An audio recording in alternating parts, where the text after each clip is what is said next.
우리 옆에 계신 분하고 함께 이렇게 인사하겠습니다. 사랑하고 축복합니다. 올 한 해 믿음대로 잘 되시기 바랍니다.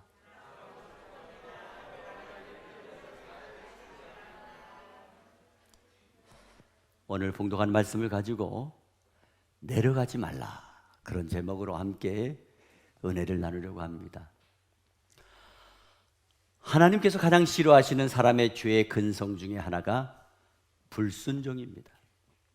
하지 말라고 하면 더 하려고 하는 근성, 하라고 하면 반드시 하지 않으려고 하는 근성, 그런 근성이 불순종의 근성이며 바로 죄의 가장 초보적인 근성입니다. 그러므로 하나님께서는 성경 말씀을 통해 우리에게 꼭 주지시키고 싶어 하시는 내용이 있다면 그것은 말씀에 순종하라는 것입니다. 그런데 일반적으로 사람이 평안할 때는 순종하는 것 같이 보이다가도 뭔가 일이 잘 안 되고 꼬여서 어려운 상황이 되면 이상하게 자기 고집을 앞세우고 자꾸 부정적인 행동을 취하려고 할 때가 많이 있습니다. 문제는 거기에서 끝나는 것이 아닙니다. 자기 주변 환경과 주변 상황에 탓을 하면서 어디론가 도망하는 도피성 방법을 선택하여 새로운 변화를 깨우려고 하는 경우가 많이 있습니다. 물론 일이 잘 안 되고 어려울 때 새로운 변화를 주는 것은 필요한 방법이라고 생각이 됩니다. 하지만 그런 방법이 인간적인 계산에 따른 결정이거나 또는 비겁하게 상황을 회피하려는 수순을 밟는 일이 된다면 그것은 옳지 않은 것입니다. 우리는 분명히 알고 있어야 됩니다. 우리가 살아가고 있는 이 세상에 대하여 쉽게 속을 때가 많이 있다는 것입니다. 그러므로 우리가 그런 세속적인 속성에 무분별하게 속아 살아가는 것이 아닌지 늘 살펴봐야 되는 것입니다. 예를 들면 내가 하는 일이 생각보다 너무너무 잘 되는 것이 내가 너무 똑똑하고 내가 잘해서 잘 되는 것으로 속으면 안 됩니다. 또 내가 하는 일이 생각한 대로 잘 된다고 해서 내가 정말 잘 안 된다고 해서 내가 좀 무능하고 내가 잘못해서 된 것이라고 단정을 내리고 속으셔도 안 됩니다. 한 번은 어떤 집사님께서, 제가 알고 있는 목사님 교회 집사님이에요. 식당을 조그맣게 하셔요. 그런데 손님이 얼마나 많은지 몰라요. 막 가득 차고 앉을 자리가 없어요. 또 그 식당은요 24시간이에요.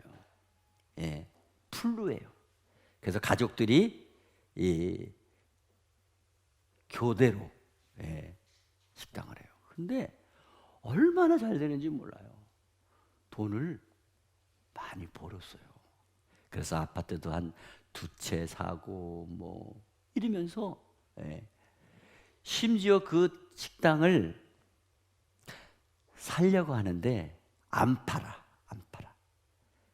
그래서 거기서 그냥 식당을 하는 거예요. 근데 얼마나 손님이 많은지. 그런데요, 그 집사님은 자기가 음식을 맛있게 해서 잘 되는 줄 아는 거예요.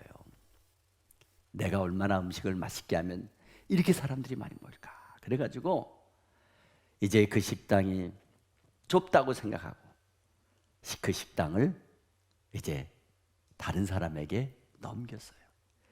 그리고는 더 넓고 몫이 좋은 그런 가게를 얻게 됐어요.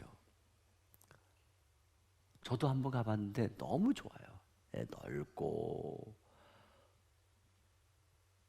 인테리어도 최고급으로 아주 근사하게 하는 거.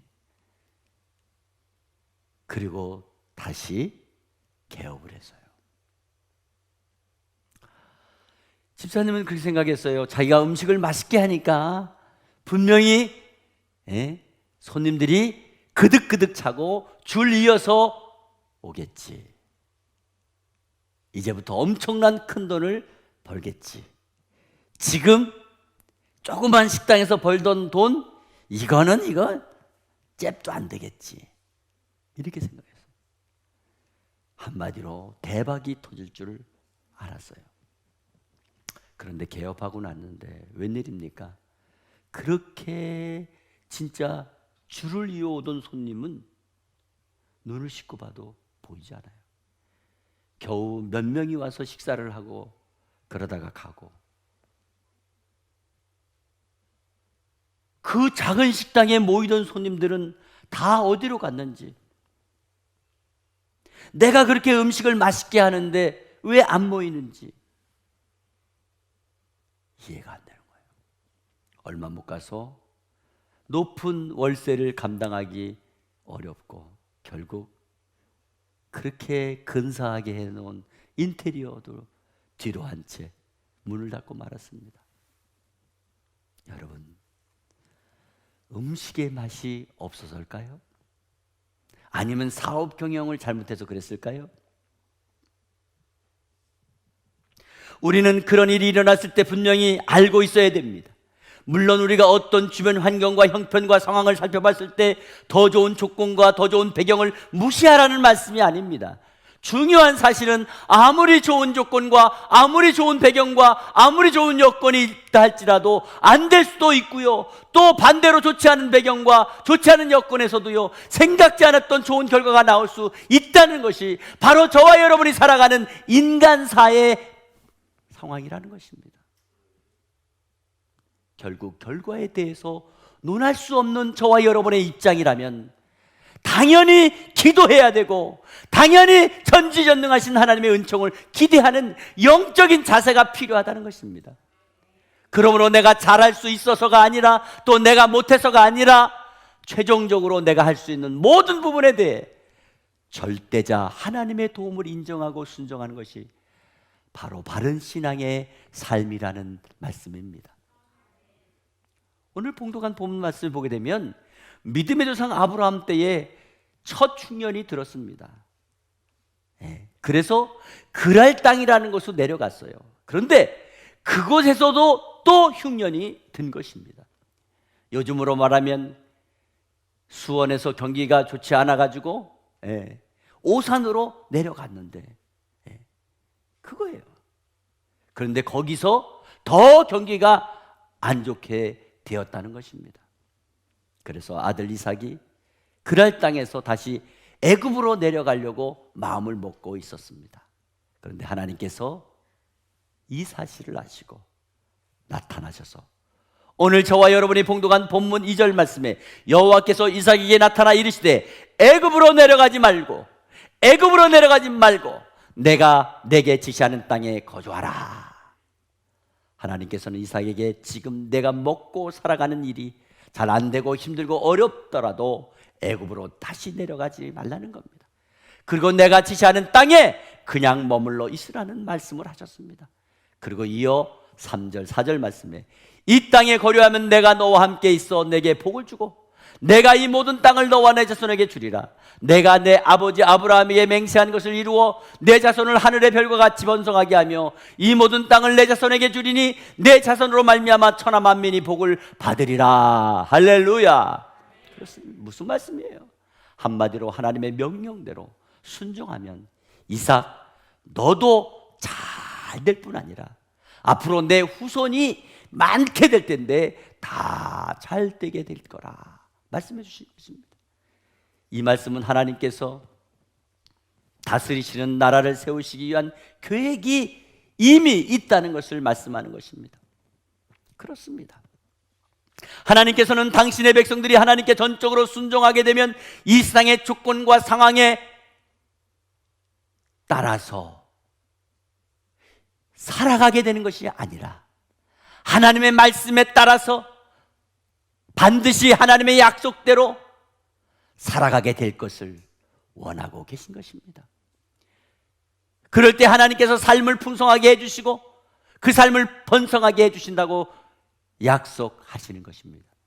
그러면 오늘 하나님께서 이삭에게 애굽으로 내려가지 말라고 하신 이 말씀의 의미가 오늘을 사는 저와 여러분에게 어떤 영적인 교훈을 제시해주고 있습니까? 첫째로 내려가지 말라는 말씀은 삶의 경제적 문제로 신앙이 흔들리지 말라, 그런 말씀입니다. 한 번은 국민일보 미션지에 불황 한파 교회를 덮치나 하는 그런 제목이 있었고, 밑에다가 경제 위기 속에 교회 헌금 감소라는 문구가 적혀 있었습니다. 지속되고 있는 코로나 여파와 세계 경제 불황으로 인한 혹독한 경제 위기로 말미암아 성도들의 신앙생활이 힘들게 되었다는 것입니다. 결국 그런 영향이 어려운 교회에 몫이 되고 있다는 부정적인 기사가 나온 것입니다.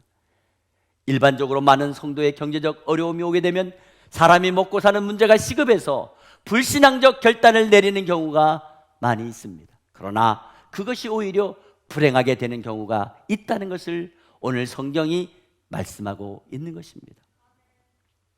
구약성경 룻기 1장 1절 말씀에 보게 되면요, 사사들이 치리하던 때에 그 땅에 흉년이 드니라. 유다 베들레헴의 한 사람이 그의 아내와 두 아들을 데리고 모압 지방에 가서 거류하였는데 하는 말씀이 있습니다. 3절 말씀에 보니까 나오미의 남편 엘리멜렉이 죽고, 5절 말씀에 보니까 말론과 기련 두 사람이 다 죽고, 이 말씀의 내용을 보게 되면 유대 베들레헴에 심한 흉년이 들게 되자 하나님을 믿는 엘리멜렉이라고 하는 사람이 가족들을 데리고 모압이라고 하는 이방 땅으로 내려가는 것입니다. 어떻게 하면 가족들을 편안하게 살게 할 수 있을까? 그런 마음을 가지고, 그런 기대를 가지고 모압 지방으로 내려가는 것입니다. 그런데 그곳에 잘 살러 내려갔다가 거기에서 원인 모를 병에 엘리멜렉이 죽었습니다. 그리고 얼마 못 가서 결혼한 두 아들도 다 죽게 되었다는 말씀입니다.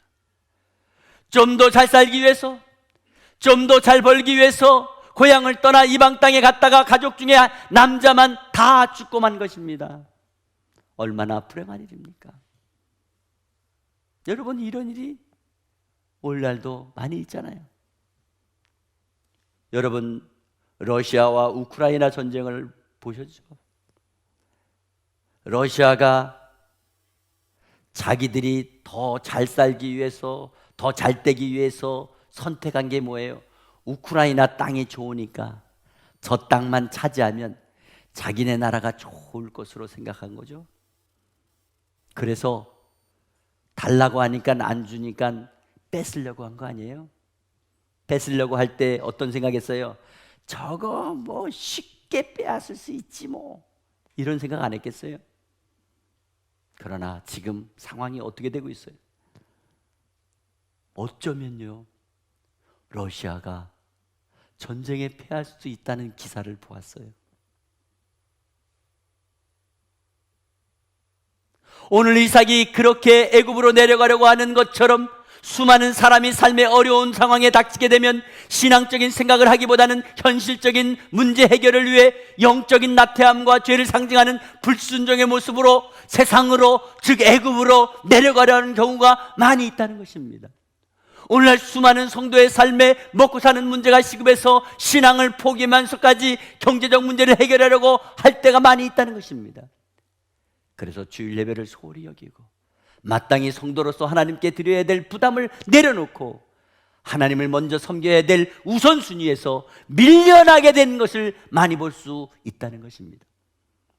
여러분, 미국 기독교 역사에 보게 되면 처음에 청교도들이 미국의 개척자로 정착하면서 그들은 얼마나 어려움을 많이 당했는지 모릅니다. 그들은 처음에 천막을 치고 살면서도 제일 먼저 교회당을 건축했고, 그 다음에 다음 세대를 위한 학교를 건축했고, 그리고 마지막 자기의 집을 건축했다고 합니다.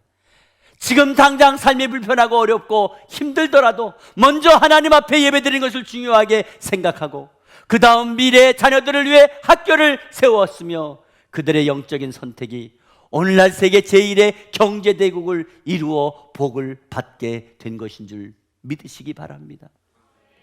이처럼 저와 여러분도 어떠한 삶의 위기에서도 하나님께서 복을 주셔야 잘 살 수 있다고 하는 사실을 믿으시고 흔들리지 않고 언제나 어떤 상황과 형편에 처하든지 먼저 하나님 우선주의로 살아가는 저와 여러분 되시기를 바랍니다. 두 번째로 내려가지 말라는 말씀은 우리가 어려울 때 하나님이 함께 해주신다는 것입니다. 오늘 보면 3절 말씀에 보니까 이 땅에 거류하면 내가 너와 함께 있어 내게 복을 주고 말씀했습니다. 여기에 보니까 내가 너와 함께 있어. 여러분, 우리가 누구와 함께 있느냐 하는 것은 엄청 중요합니다. 네. 여러분, 우리 중에 능력 있는 친구와 한번 지내본 적 있어요? 달라요. 인간적인 것도요, 능력이 있느냐 없느냐에 따라 틀린단 말이에요. 또 같이 있느냐 혼자 있느냐, 이거 굉장히 틀려요. 우리가 신앙생활하면서 우리를 가장 힘들게 하는 것은요, 외로움과 고독이 될 수 있습니다. 우리가 어려운 일을 당할 때 그 어려움을 이기지 못하는 근본적인 상황이 나 혼자 당하고 있는 것처럼 생각될 때에 더 견디기 힘들고 더 참기 어려운 것입니다. 오래전 토요일 아침에 황금 연못이라고 하는 TV 방송 프로에 어떤 할머니가 나왔습니다. 그 할머니가 고생 엄청 많이 했더라고요. 근데 그 할머니의 고백이 이래요. 자기 자신이 너무 힘들고 어려운 인생을 살았다고 생각했는데 황금 연못에 나와서 보니까 자기 인생의 아픔은 일도 아니라는 거예요. 네. 자기보다 더 힘들고 자기보다 더 어려웠던 사람들이 있었다는 거예요. 그 얘기를 들으니까 자기가 힘든 거 아니라는 걸 알고 위로받았다는 그런 고백을 하는 거예요. 맞습니다. 사탄은 항상 저와 여러분의 삶의 고난 가운데 어려워하고 힘들어할 때 우리의 귀에 대고 이렇게 속삭입니다. 야, 너 혼자잖아. 그것 봐. 하나님이 도와준다고 했는데 뭐 내가 왜 이렇게 힘드냐? 너 아무리 그렇게 믿어봤자 다 헛거야. 현실이 증명하잖아. 하나님이 널 뭘 도와줬냐? 너 언제나 혼자잖아. 내 주위를 한번 봐. 아무도 없잖아. 너 하나님이 버렸어. 그런 속삭임을 들을 때 우리는 아무 생각도 나지 않을 것입니다. 그리고 우리 눈에 보이는 대로, 우리 귀에 들리는 대로 당장 내가 할 수 있는 어떤 방법을 취해서 함부로 행하게 되는 것을 볼 수 있습니다. 그러므로 오늘 하나님께서는 연약한 우리 인생을 향하여 말씀하십니다. 두려워하지 말라. 놀라지 말라. 내가 너와 함께 함이니라. 내가 너와 함께 함이니라. 내가 너를 도와주리라. 내가 너를 굳세게 하리라. 내 의로운 손으로 너를 붙들어 주리라. 아멘. 그렇습니다. 오늘 하나님께서 이삭에게 애굽으로 내려가지 말라고 말씀하신 것은 바로 하나님께서 삶의 고난 가운데 함께 해 주시겠다는 말씀을 하는 것입니다. 그래서 우리와 함께 고난을 감당하시고 우리와 함께 아픔을 감당하시고 우리를 참아내게 하시고 우리를 감내하게 해 주신다는 말씀입니다. 여러분, 그렇잖아요. 우리가 뭘 꼭 어떤 도움을 받아야 힘이 됩니까? 물론 도움을 통해서 힘이 될 수도 있죠. 그러나 내 옆에 누군가 든든한 동행자가 있을 때, 여러분, 저는 캄캄한 밤에요,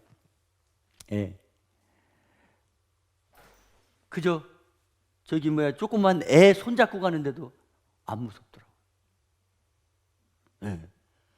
애가 뭐 나를 지켜주겠어요? 그런데 그 애 손잡고 가는데도 안 무서워. 여러분, 우리가 정말 어려울 때에 그때 얼마가 필요해? 여기 있어. 이런 식으로 해주면 또 얼마나 좋겠어요. 그러나 만약에 우리의 모든 일이 다 그런 식으로 하나님이 척척척 다 해준다고 한번 생각해 보세요. 주님이 요술방망이처럼 그렇게 해준다고 생각해 보세요. 그러면 우리가 사람 구실할 것 같아요? 그것이 사랑이에요? 오히려 우리를 망칩니다. 망쳐요. 여러분, 그렇잖아요. 우리 집에 손녀딸이 하나 있는데, 아침에 어린이집 갈 때 저희가 확인해요. 잘 갔니? 예, 잘 갔어요. 잘 갔어요. 그런데 우리 집에서 자면 잘 못 가요. 원인이 할아버지 할머니가 있어서 그래. 예. 그래서 엄마가 그러는 거야. 아유, 우리 집에서는 말 잘 듣는데. 여러분, 우리가 너무 잘 해줘도 그것이 잘못된 결과가 나타날 수 있는 거예요. 오늘 하나님께서 나와 함께 하심을 믿으시기 바랍니다. 세 번째로, 내려가지 말라는 말씀은 하나님 약속을 믿고 기다리라는 말씀입니다. 오늘 보면 3절 말씀을 다시 보게 되면, 이 땅에 거류하면 내가 너와 함께 있어 내게 복을 주고 내가 이 모든 땅을 너와 내 자손에게 주리라. 내가 내 아버지 아브라함에게 맹세한 것을 이루어라고 말씀했습니다. 오늘 하나님께서 아브라함에게 애굽으로 내려가지 말라고 말씀하신 것은 바로 오래전에 그의 아버지 아브라함과 약속했던 그 사건이 먼저 있었던 것입니다. 하나님께서는 약속의 하나님이십니다. 하나님께서는 금방이라도 도와줄 수 있는 분이시지만 항상 먼저 약속하시고 기다렸다가 때가 차면 확실하게 더 큰 복을 주시는 분인 줄 믿습니다. 우리 사람은요, 약속하고도 잘 잊어버리고 사정과 그 형편에 따라 부도 처리되는 거 많이 있지 않아요? 그러나 하나님께서는요, 약속하신 거 절대 잊지 않습니다. 지키시는 분이십니다. 창세기 28장 13절 말씀에 보면 이삭의 아들 야곱이 형 에서로부터 도망을 치다가 밤중에 광야에서 잠을 자게 됩니다. 잠을 자는데 하늘로부터 사닥다리가 오르락 내리락, 천사가 오르락 내리락 하는 거예요. 그런데 하늘에서 음성이 들렸어요. 나는 여호와니 너의 조부 아브라함의 하나님이여 이삭의 하나님이라. 내가 누워있는 땅을 내가 너와 내 자손에게 주리니. 내가 누워있는 땅이 어떤 땅이냐면 가나안 땅이에요. 내가 너와 내 자손에게 주리. 음성을 들려주셨잖아요. 그리고 그 후에 430년 동안 있다가 모세와 여호수아를 통해서 200만 명의 이스라엘 백성들이 무사히 애굽에서 나와 가나안으로 들어가게 하셨던 것입니다.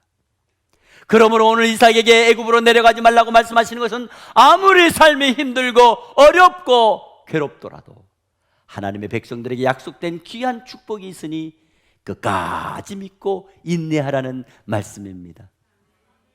아주 오래전에 인기 비결은 바로 하나님의 축복이지요 라는 간증을 했던 아주 재치가 있고 말을 잘하는 몸짓이 뛰어난 인기를 끌었던 개그맨 NC의 고백입니다. 그는 한때 대학을 졸업했는데 취업이 되지 않아서 경제적으로 힘들고 어렵게 지내고 있었습니다.